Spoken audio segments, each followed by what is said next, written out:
자, 오늘 말씀 내가 어디 있느냐라는 말씀 제목 가지고 함께 은혜를 나누고자 합니다. 창세기 3장 이 말씀이 우리에게 알려주시고자 하는 진정한 뜻이 무엇일까? 우리는 이것에 오늘 물음을 가지고 이 말씀을 대하고자 합니다. 우리는 죄의 실체를 알아야지만 죄를 이겨낼 수가 있습니다. 죄를 알지 못하고서는 우리가 무엇을 위해 하나님이 우리를 구원해 주셨는지, 예수 그리스도께서 왜 우리에게 오셨는지 그 뜻을 알 길이 없습니다. 죄가 무엇인지를 먼저 알아야만 우리가 죄의 굴레로부터 우리가 벗어날 수 있는 것입니다.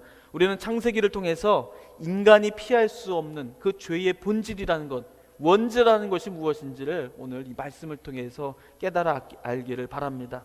그런데 창세기 3장은요, 읽어보시면 우리가 늘 느끼는 거지만 수많은 상징과 은유와 내러티브로 되어 있기 때문에, 그런 형식으로 되어 있기 때문에 이 사람 저 사람이 읽는 것이 다 달라요.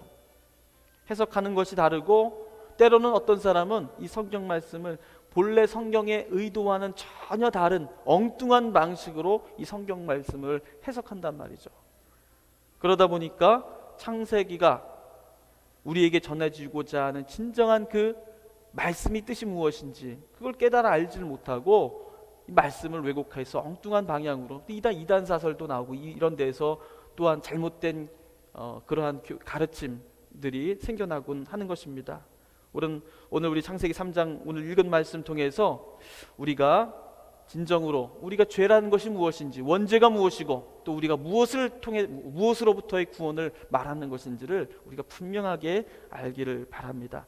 우리는 이것을 알기 위해서 먼저 창세기 3장에 있는 여러 가지 오해가 있는데요, 그 오해를 먼저 우리가 피해야 하겠습니다. 그 오해를 우리가 먼저 오해로부터 벗어나야 하겠어요. 저는 그것을 세 가지로 먼저 말씀드리고 싶은데요, 첫째는 인간의 죄가 뱀이라는 사탄에 의해서 들어온 것이라고 생각하는 것입니다.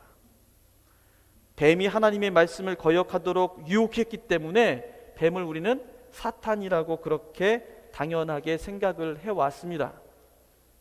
그런데 뱀은 여기서 사탄이라고 단정 지을 수 있는 그런 말씀의 근거는 사실 없습니다. 우리가 뱀을 사탄이라고 그렇게 단정 지어왔던, 당연시 여겨왔던 이유가 뭐냐면 요한계시록에 나와 있는 뱀에 관한 부정적인 이미지 때문이에요. 성경 어디에서도 뱀이 사탄이라고, 그 하와를 유혹했던 뱀이 사탄이었다고 정체를 분명하게 밝혀놓은 것은 없습니다. 다만 요한계시록에 나와 있는 뱀의 부정적인 이미지, 사탄의 이미지가 그대로 창세기와 연결되면서 뱀을 사탄이라고 그렇게 취급을 했던 것입니다. 뱀이 인간을 유혹한 것은 사실이지만 그렇다고 뱀을 사탄이라고 우리가 단정 지으면은 성경 말씀은 여러 가지 미궁으로 다시금 빠져들게 되는 것입니다. 왜냐하면 여러분, 우리가 잘 인정하고 잘 아는 사실이잖아요. 성경이 말하는 것은요, 창세기 말하는 건 이 세상에 어떠한 피조물들도 하나님에 의해서 창조되지 않은 존재는 아무것도 없다는 것이에요. 그러면요, 느닷없이 3장 1절에 나와 있는 그 사탄, 뱀은 누가 만들었냐는 것입니다. 하나님의 세상을 창조하실 때 그 세상은 어떤 세상이라고 말합니까? 거룩한 세상, 완전한 세상, 선한 세상이라고 얘기하셨어요. 그래서 그 세상은 참으로 하나님 보시기에 심히 아름다운 세상이라고 말씀해 주셨습니다. 그러면 하나님이 사탄을 만드셨다는 것, 하나님이 뱀을 만들으셨다는 것은, 그것은 하나님의 창조가 불완전하다는 것을 의미하게 되는 것입니다. 따라서 사탄은 하나님이 만든 존재가 될 수 없다는 결론에 다시금 돌아서게 되는 거예요.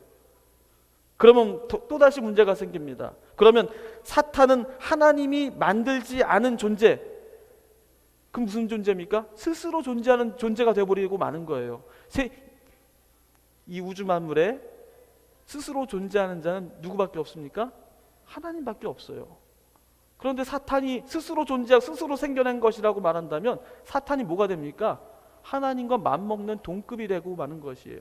사탄을 신격화시켜버리는 겁니다. 두렵고 무서운 존재, 하나님과 필적할 만한, 대적할 만한 존재로 그렇게 격상시켜버리는 것이에요.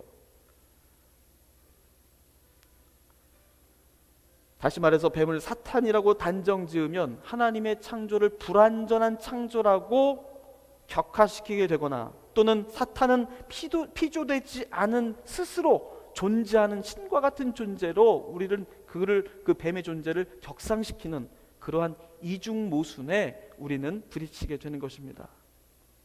이런 문제가 생기는 이유는 뱀은 사탄이다라는 그러한 단순한 공식에 우리가 너무 익숙해졌기 때문에 나타나는 문제입니다. 뱀을 사탄이라고 여김으로써 우리가 생겨나는 수많은 오해와 문제, 이거보다 더 중요한 문제가 있습니다. 그것은요, 인간의 죄의 원인을 어디에다 돌려버립니까? 사탄의 유혹에다가 돌려버리는 것이에요. 인간의 죄가 원인이 어디서 생겨났느냐? 뱀이었다.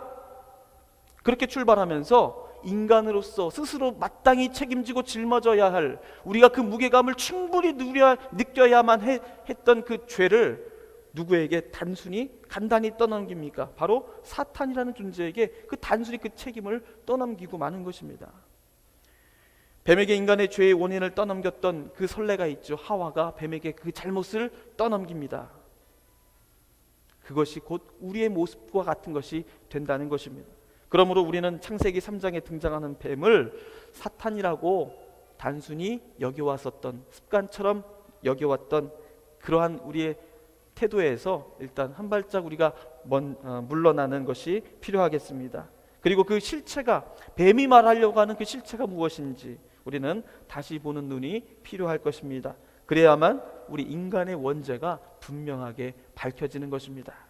두 번째는요, 창세기 3장에 이러한 오해가 있습니다. 사탄의 유혹에 넘어간 최초의 인간이 누구냐? 여러분 누구라고 알고 계십니까? 하와라고 알고 계시죠? 맞습니다. 사탄의 유혹에 넘어간 최초의 인간을 여자라고 지목하는 것입니다. 인류의 원죄는 하와로부터 시작되었고 그 하와는 다름 아닌 여자였다. 우리는 이런 사실들을 부각시켜 왔습니다. 그래서 여자는 죄를 범하기 쉽고 남자에게 죄를 범하게 만들기 쉬운 천성부터가 악한 존재라는 그러한 말이 바로 이 창세기 3장에서 시작이 됩니다. 그래서 여자는 특별히 죄를 짓기 쉽고 악에 물들기 쉬운 존재이고 여자에 대한 모든 불신과 그리고 여자를 비하시킬 수 있는 그런 정당성이 바로 창세기 3장에서 나온다는 것입니다. 우리 여기에 여러 가지 덧붙여지는 이야기들을 알고 있어요. 여자를 남자를 돕기 위해서 만들어진 존재라고 성경 2장에서는 말하고 있지 않습니까? 그래서 남자의 갈비뼈를 떼어다가 만든 존재이므로 창조 때부터 여자는 남자보다 열등한 존재로 만들어졌다는 점을 바로 여자가 악하다는 근거로 사용하고 있습니다. 여자는 죄를 인간에게 들여온 장본이라는 그러한 오해가 사실로 굳어지고 신앙화되고 교회에서 공공연한 그러한 사실로 공표될 때 기독교 역사는 2000년 역사 안에서 매우 끔찍한 범죄를 낳았습니다. 중세시대의 마녀사냥이라는 것은요, 바로 그 대표적인 사례가 될 것입니다. 여자는 머리가 나쁘고 잘 속아 넘어가고 정욕에 취약하기 때문에 남자를 죄에 빠뜨리는 마녀라는 그런 해괴한 논리가 한 시대를 풍미했던 적이 있었습니다. 한 시대가 아니라 몇백 년을 그렇게 좌지우지했었습니다. 그런데 이 말도 안 되는 주장이 시작된 것이 바로 어디입니까? 교회였다라는 사실이에요. 타락하고 부패한 교회를 방어하기 위해서 예수와 대립된 존재로 누구를 내세웠습니까? 바로 마녀를 만들어낸 것이에요. 성경의 근거에서 모든 여자는 잠재적으로 다 마녀가 될 수 있다는 그런 전제를 가지고 무차별적으로 모든 여자를 마녀로 취급하고 화형시키고 죽여버렸던 것입니다. 마녀로 낙인된 수많은 당시에 많은 무고한 여성들이 화형에 처해지고 죽어나갈수록 교회는 더욱 경건해질 수 있다라는 그런 주장이 설득력을 얻었던 때가 실제로 우리 기독교 역사 안에 있었다라는 것이에요. 그 근거가 무엇입니까? 그것은 정확히 창세기 3장이었다는 것입니다. 오늘날 마녀 사냥은 없습니다. 누가 여자를 그렇게 얘기하면 여성을 비하하는 말을 한다면 무슨 소리 듣습니까? 간 큰 남자라는 소리 듣죠. 예, 감히 그렇게 얘기할 수 있는 시대는 지났습니다. 그렇지만 오늘날 같은 오늘날의 마녀 사냥과 같은 것은 없지만 이와 비슷한 생각이 여전히 우리 교회 안에 남아 있는 것은 분명합니다. 어떤 것이 있습니까? 우리 교단도 역시 같은 문제를 안고 있습니다. 여자는 성직자가 될 수 없는 규정이 있지요. 그 여전히 고집하고 있는 많은 교단들이 있습니다. 심지어 여자는 강단 위에 오를 수조차 없게 하는 그러한 교회도 부지기수입니다. 여자를 부정한 인간, 여자를 남자가 되지 못한 불완전한 인간이라는 그런 잘못된 성경관이 가르쳐온 결과입니다. 그러한 잘못된 성경관이, 잘못된 인간관이, 잘못된 하나님의 형상을 닮은 인간에 대한 부정이 바로 아직도 교회를 지배하고 있기 때문입니다. 그러나 창세기는 결코 여자가 남자보다 열등한 존재라거나 악한 존재라는 점을 말하려는 의도는 털끝만치도 없다는 사실, 우리는 분명히 기억해야 하겠습니다. 왜 아멘이 안 나오죠?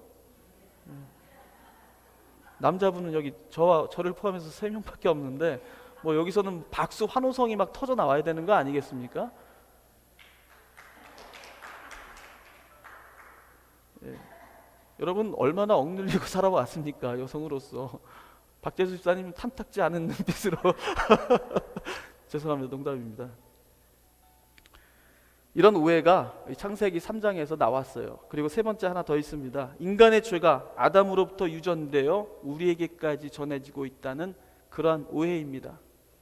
우리가 죄인인 까닭은 아담의 죄의 유전자가 대를 이어서 그대로 사라지지 않고 우리에게 생물학적으로 유전되고 이어져 왔기 때문이라는 것입니다.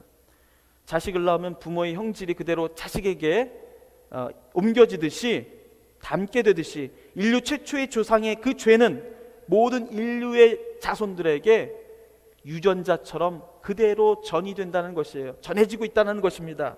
죄의 생물학적인 유전적인 그 전이를 주장하게 된 그 근거는 어디에 있습니까? 로마서 5장 12절에도 그 근거를 찾아볼 수가 있다고 말합니다. 이렇게 기록되어 있어요. 즉 한 사람으로 말미암아 죄가 세상에 들어오고 그 죄로 말미암아 사망이 들어왔나니 이와 같이 모든 사람이 죄를 지었으므로 사망이 모든 사람에게 이르렀느니라. 사도 바울의 이 말씀은요, 물론 유전적인 생물학적인 그 유언제에 대해서 말하고 있는 것은 아닙니다. 그런데 이 말씀을 그 유전적인 원죄라고 해석한 사람들이 바로 누구였냐면 어거스틴과 같은 교부의 위대한 신학자들이었어요. 우리 기독교의 모든 신학을 집대성한 그 위대한 사람들이라는 분들이 사실은 이러한 유전적 원죄의 교리를 만들었던 사람들입니다. 그러다 보니까 어떤 문제가 생깁니까? 하나님께서 창조하신 그 인간을 하나님의 실패작으로 만들어 버렸어요. 타락의 역사, 구원의 역사가 시작되는 그 출발점이 아니라 인간의 창조가 타락의 역사의 출발점, 비극의 시작으로 만들어졌다는 것입니다. 또 다른 문제가 있습니다. 무엇보다 죄가 유전된다는 것으로 생각한다면요, 이런 반응들이 있습니다. 나는 그 조상을 본 적도 없고 만나본 적도 없고 그분의 피가 나까지 온다라는 보장도 없는데 어떻게 그분의 잘못이 나의 잘못이 되느냐고 그렇게 따져 묻는 것이에요. 알지도 못하고 본 적도 없는 자신의 조상을 원망해야 하는 그런 웃지 못할 믿음의 아이러니가 우리 안에서 벌어지고 있다는 것이에요. 그리고 마치 죄를 숙명처럼 받아들이고 체념하고 살아야 하고 피하지 못할, 어쩔 수 없이 받아들여야 할, 나는 자각하지 못하지만 그렇다고 하니까 나는 그렇다고 인정해야 하는 그러한 죄가 바로 원죄에 불과하다는 것입니다. 이런 말이 있죠. 군대에서 쓰는 말이지만 피하지 못할 바에는 즐겨라. 죄가 그렇게 숙명처럼 우리가 누구나 피할 수 없는 그렇게 주어지는 것이라면 그냥 차라리 즐기고 말자. 그렇게 체념하고 살아가게 되는 사람들이 늘어나게 된다는 것입니다. 죄에 물들어 살아가는 것을 오히려 익숙한 것으로 받아들이게 되는 것입니다. 유전적인 원죄의 교리, 이 교리는요 전혀 우리의 삶에 회개의 변화를 주지 못합니다. 오히려 죄의 멍에를 당연한 것으로 받아들이고 죄에 무감각해지게 만들게 됩니다. 예수 그리스도를 영접해야 될 그 이유를 찾지 못하게 만드는 것이죠.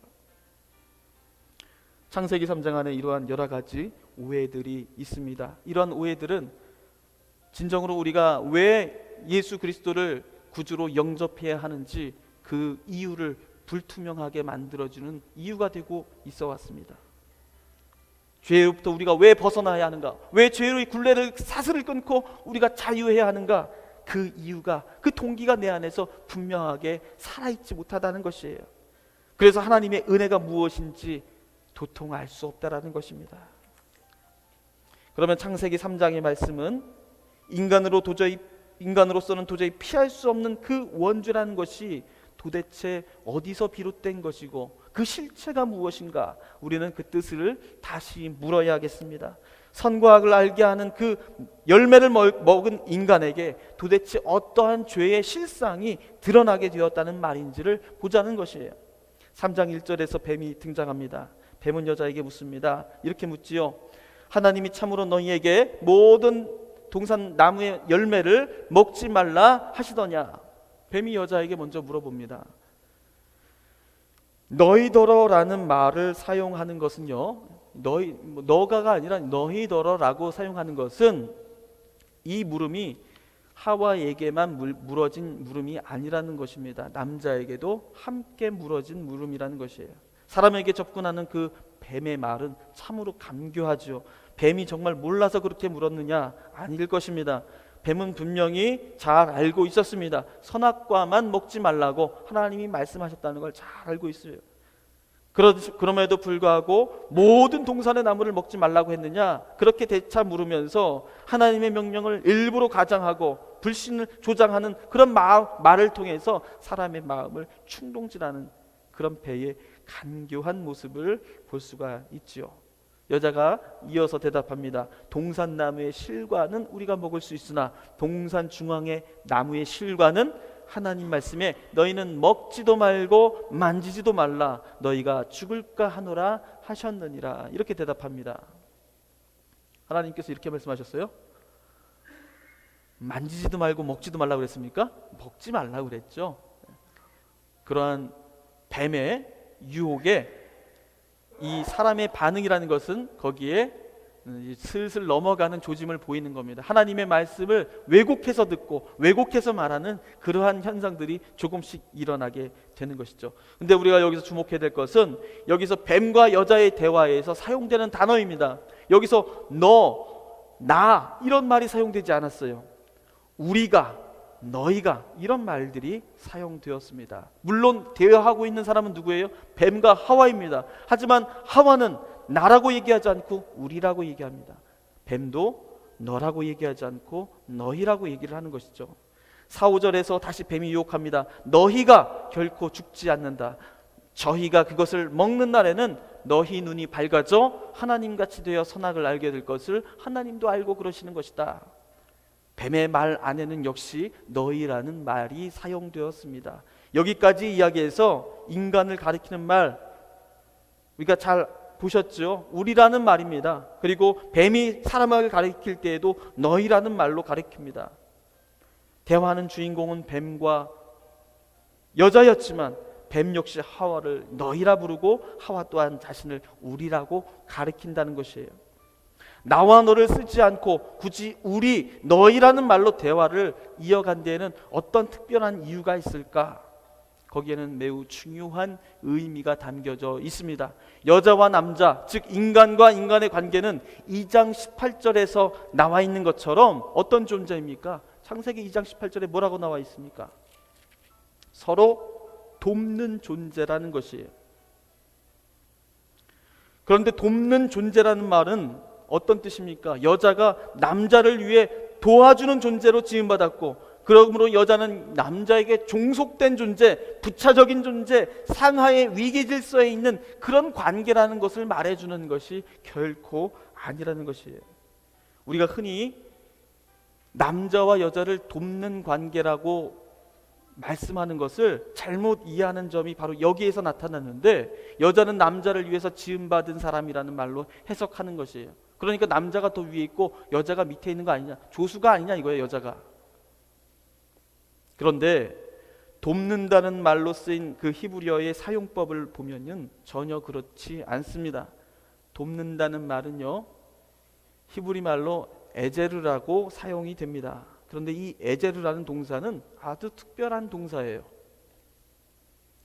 결코 아무 때나 사용되는 단어가 아니라는 것이에요. 이 단어는 우리가 잘 아는 시편 121편의 말씀 2절 말씀에 그대로 똑같이 사용이 되었습니다. 나의 도움은 천지를 지으신 여호와께로부터다. 이런 말씀이 있지 않습니까? 나의 도움은, 여기서 나오는 도움이 바로 돕는 배필할 때의 그 돕다와 같은 단어가 사용이 되었습니다. 여기서 나의 도움은 에제르, 곧 하나님이 선택하신 백성들을 향한 하나님의 도움을 가리키실 때에 성경에서는 이 에제르라는 단어를 사용한다는 것이에요. 그러면 여자가 남자를 돕는 배필이라고 했을 때에 남자보다 열등한 존재로 지어졌다는 말이 아니라 오히려 무엇입니까? 여자는 남자에 대해 하나님의 도우심과 같은 그러한 존재로 지음받았다라는 것을 오히려 말해주고 있는 것이에요. 또 한 가지, 우리가 성경에서 3장에서 뱀과 하와가 나와 너라는 단어를 쓰지 않고 굳이 우리라고 쓰는 이유가 무엇입니까? 바로 그 사람의 관계는 서로 운명 공동체였다는 것이에요. 서로 뗄 수 없는, 함께 살아갈 수밖에 없는 그러한 존재였다는 것이에요.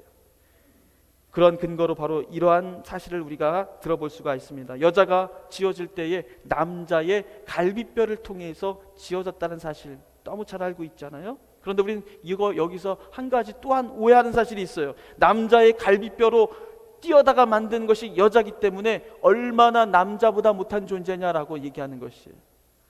그래서 심지어 남자의 갈비뼈가 여자보다 하나가 적다고 믿는 분들도 실제로 있습니다. 진짜로 있어요. 너무 그걸 강하게 주장하시길래 제가 잠시 착각했을 정도였습니다. 찾아봤어요, 다시. 진짜인가? 아니죠. 그래서 남자가 여자보다 더 위대하고 여자가 그보다 열등한 존재가 되지는 않습니다. 남자의 갈비뼈 하나로 만들어졌다라는 그 뜻이 무엇입니까? 고대 히브리인들은요 매우 똑똑했어요. 피는요 어디서 만들어진다는 것을 잘 알았는데, 피 어디서 만들어집니까? 뼈에서 만들어집니다. 뼈에서 피가 만들어지죠? 처음 하셨습니까 혹시? 뼈에서 만들어지잖아요. 그래서 뼈와 피는요 똑같은 의미를 가지고 있어요.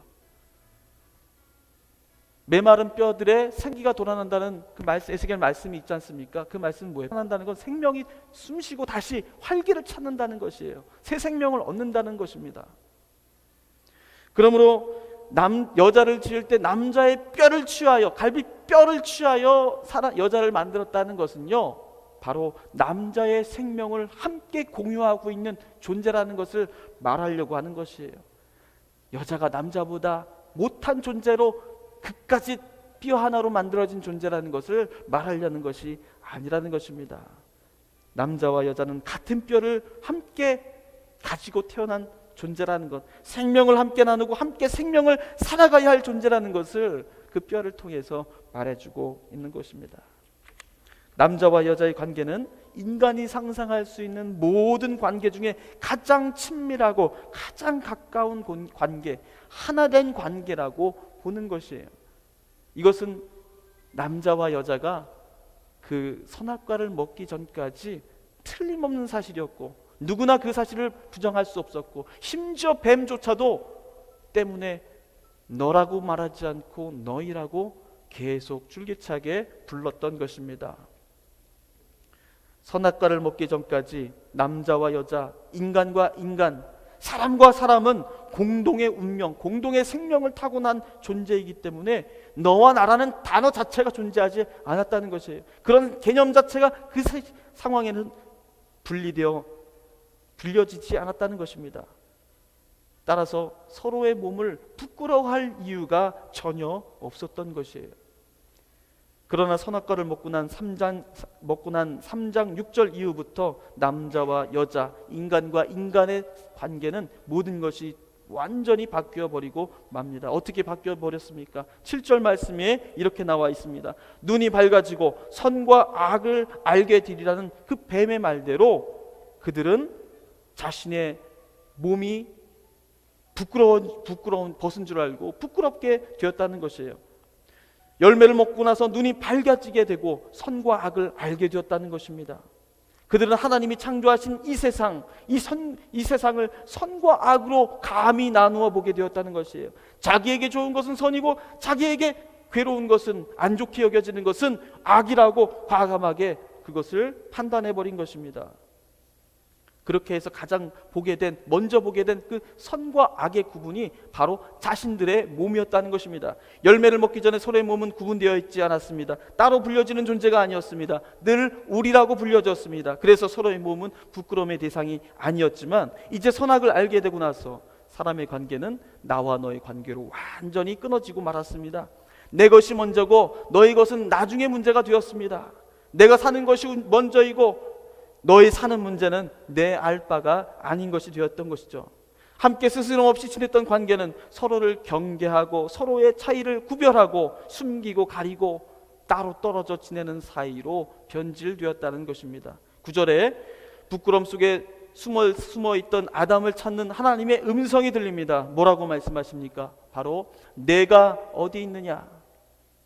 이 하나님의 질문, 아담이 지금 어디에 있는지 몰라서 물으시는 것입니까? 아니죠. 내가 지금 서 있는 곳이 어디냐는 그 물음은 내가 바로 지금 어떤 상황에 놓여 있는 사람이냐고 물어보는 것이에요. 내가 선악을 알고 나니 내가 진짜 지금 어떤 처지에 놓여 있는지 비로소 알게 되었느냐고 하나님께서 물어보시는 것입니다. 10절에 그 물음에 이렇게 대답합니다. 내가 벗었으므로 두려워하여 숨었나이다.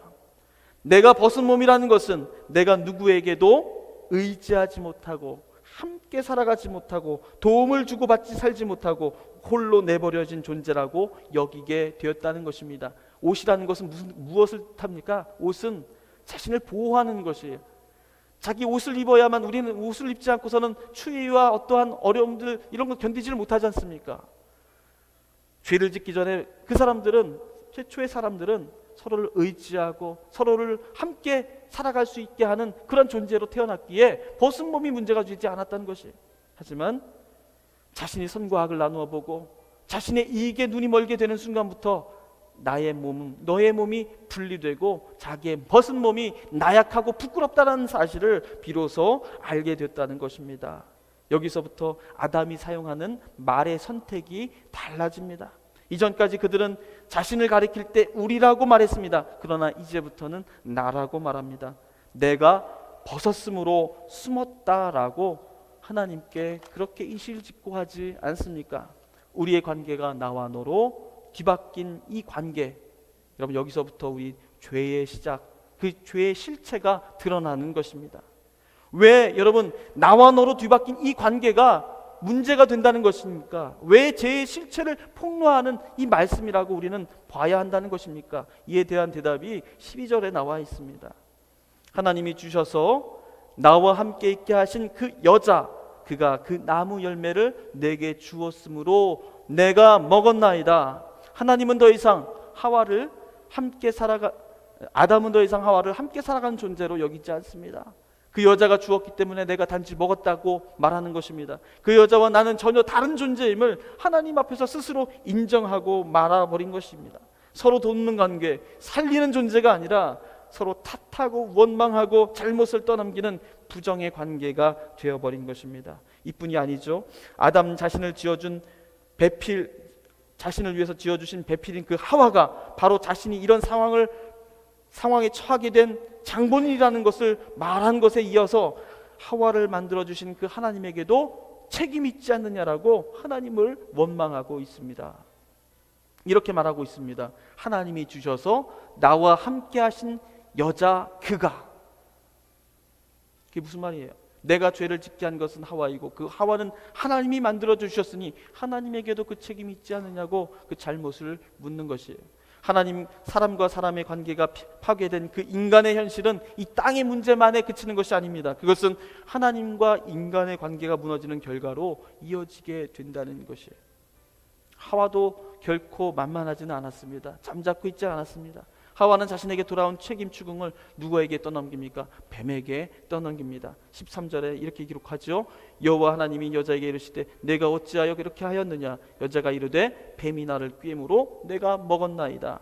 자신의 잘못을 인정하지 않고 누군가에게 꼭 그 책임을 떠넘겨야만 자신이 살 수 있다는 그 이기적인 본능은요, 미물에 지나지 않은 그 뱀에게까지 그 책임을 돌리고 맙니다. 여기서 뱀이 상징하는 것이 무엇일까? 아까 우리가 처음에 물었던 우리의 오해들을 여기서 한번 풀어야겠습니다. 뱀을 악의 화신 사탄이라고 보는 것은요, 그 뱀을 하나님의 필적할 만한 신적 존재로 격상시키는 이단 사설입니다. 뱀은 곧 인간 자기 자신을 얘기하는 것입니다. 나의 욕망, 나의 탐욕, 마치 이것들이 나와는 상관없는 다른 존재인 것처럼 분리시켜서 그것을 대상화시켜서 바라보는 인간의 자기 보호 본능, 인간의 자기 합리화, 자기 죄를 숨기고 정당화시키려 하는 그 본성이 만들어낸 인간의 또 다른 자아가 바로 그 뱀의 모습으로 투영된 것이죠. 그러므로 인간에게 주어진 원죄라는 것은요, 뱀이 만들어낸 것도 아니고 여자에게서 시작된 것도 아닙니다. 죄는 어디서 시작됩니까? 바로 사람과의 그 관계에서 시작된다는 것을 말씀해 주고 계십니다. 죄는 저절로 혼자 생겨나서 사람의 스멀스멀 들어오는 그런 어떤 것이 아니라, 그래서 나의 문제와는 아무런 상관없고 나는 그저 원죄의 억울한 희생양입니다. 나는 원죄의 피해자입니다. 어쩔 수 없이 나는 죄인이 되고 말았습니다. 내 의도와는 상관이 없습니다. 이렇게 말해야 될 것이 아니라, 내가 그 아담과 하와의 원죄를 내가 지금도 살아가고 있는, 살아내고 있는, 재현하면서 살아갈 수밖에 없는 그러한 존재라는 것을 말씀해주고 계십니다. 원죄라는 것은 무엇입니까? 바로 관계의 파괴입니다. 사탄이 먼저 있었기 때문에, 그 사탄이 우리를 유혹했기 때문에 우리 사람의 관계가 파괴된 것이 아니라, 그 뱀과 같은 죄의 근원이라는 것이 어디 따로 홀로 존재하는 것이 있었기 때문에, 그것 때문에 우리가 죄인이 된 것이 아니라, 우리가 살아가는 삶의 방식 자체가 사람의 본래 지음받은 관계를 파괴하고 거스리는 그 아담처럼 우리도 그대로 따라갈 수밖에 없는, 그렇게 지금도 우리 살아가고 있는 그러한 사람들이라는 것을 우리는 인정해야 하는 것, 그것이 바로 원죄의 실체라는 것입니다. 원죄는 알 수도 없는 태초의 우연한 사건 때문에 생긴 불행의 결과가 아니라 내가 지금 살아가는 삶의 방식이고, 태초로부터 지금까지 한치도 변함없이 우리를 나와 너라는 관계로 갈라놓고, 그 관계를 위선과 탐욕과 거짓과 비겁함과 자신을 방어하고 변호하는 것으로만 채웠었던 그러한 우리의 모습이라는 사실을 바로 창세기 3장이 우리에게 말씀해주고 계십니다. 자신의 살 길만을 살아야 하기에 때로는 하나님도 속여야 했고 하나님을 피해 숨어야 했던 그런 존재가 바로 나라는 것입니다. 그것이 인간이라는 것입니다. 그것이 숨길 수 없는, 피할 수 없는 인간의 속성이라는 것이죠. 그래서 하나님 이렇게 말씀하시는 것입니다. 죄의 실체를 다른 데서 찾지 말고, 다른 존재에게 떠넘기지 말고, 뱀이님 이런 것들에 자신의 잘못을 떠넘기지 말고 지금 너 자신을 똑똑히 보라고 말씀하는 것입니다. 숨은 아담을 찾는 하나님의 부르심은 바로 그것을 말하는 것입니다. 내가 어디 있느냐? 내가 지금 처한 죄의 현실을 똑똑히 직시하라는 그런 말씀입니다. 내가 얼마나 비겁하고 위선에 가득 찬 인간인지, 그런 나가 약하고 정말 불의에 가득 찬 존재인지를 인정하라는 것입니다. 다른 모든 것으로 나를 치장하지요.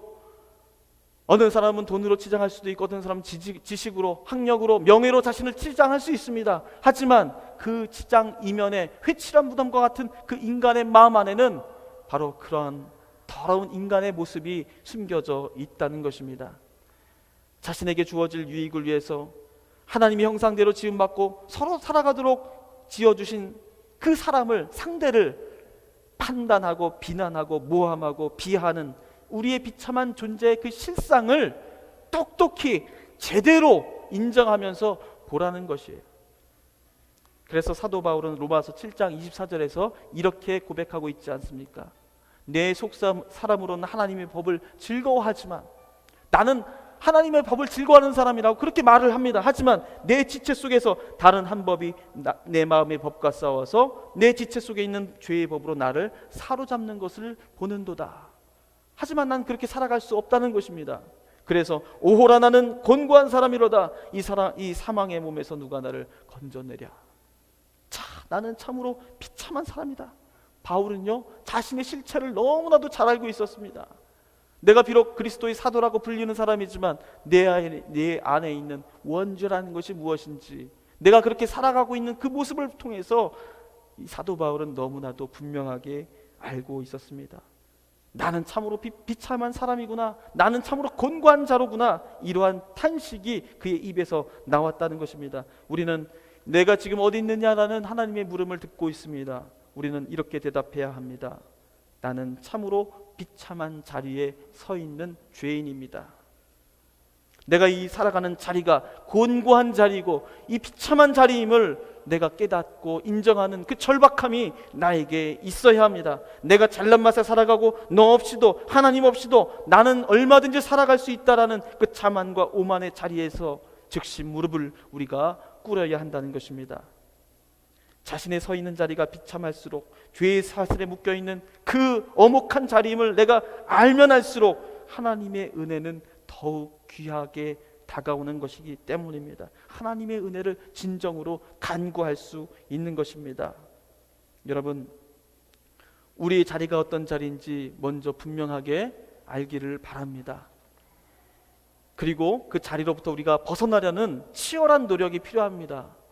정말 우리가 몸부림치며 그 자리로부터 벗어나야겠다는 그런 각고의 노력이 있지 않으면 안 된다는 것이에요. 형제들을 향한 우리의 입술을 조심해야 하겠습니다. 마음에서 저절로 나오지 않는다면 그 억지로라도 노력해서 우리 입술이 죄를 범치 아니하도록 노력해야 합니다. 형제에 대한 판단을 멈춰야 합니다. 판단은 곧 상대에 대한 비난과 질책으로 이어질 수 있습니다. 판단의 고난은 오직 하나님에게만 있습니다. 판단하지 않는 것이 어렵다면 판단한 생각을 말하지 않도록 자신을 억제하는 그러한 연습이라도 필요하다는 것입니다. 왜 그렇습니까? 우리가 살아가는 이 자리, 삶의 자리가 나의 어디 있느냐는 하나님의 물음에 나에 대한 나의 대답은 나는 곤고하고 비참한 자리에 서 있습니다. 이것이 우리의 답이기 때문입니다. 그 자리로부터 벗어나는 그 노력은요, 물론 하나님의 은혜로 주어지는 것이지만 나의 처절한 노력과 나의 부단한 연습을 통해서라도 그 자리를 박차고 나오려는 그런 노력이 있지 않으면 우리는 되지 않는다는 것이에요.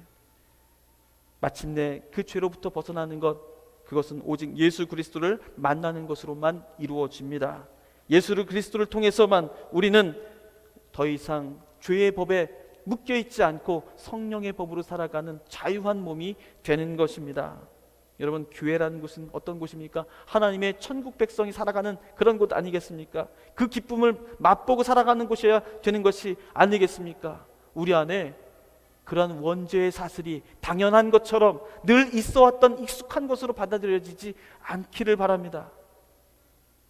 교회의 참된 부흥은요, 바로 그러한 우리 안에서 관계가 회복되는 것에서 시작되는 것입니다. 나와 너가 아니라 우리로서 살아가는 그 에덴 동산의 모습이 회복되는 것, 그것이 바로 교회의 부흥입니다. 그것이 하나님의 일이 성취되는 일입니다. 그것이 바로 하나님이 원하시는 부흥이라는 것이에요. 죄의 사슬에서 벗어나는 것, 그는 영적 세계 안에서 개인적인 어떤 환상을 통해서, 체험을 통해서 일어나는 어떤 그 무엇이 아니라 우리의 관계라는 구체적인 삶의 한복판에서 일어나는 작은 변화를 통해서 하나씩 우리에게 다가오는 구체적인 현실이 되어야 한다는 것입니다. 여러분, 교회가 양적으로 커지면요, 우리 양적으로 커지기를 사실 바라잖아요. 그러나 양적으로 커지면 그렇게 하기가 더 어려워집니다. 적당할 때가 좋은 기회입니다.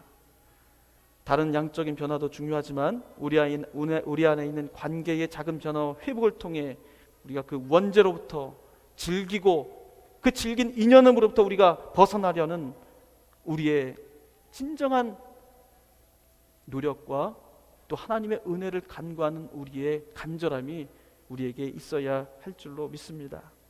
내가 어디 있느냐는 주님의 음성을 나를 향한 주님의 음성으로 듣게 되시기를 바랍니다.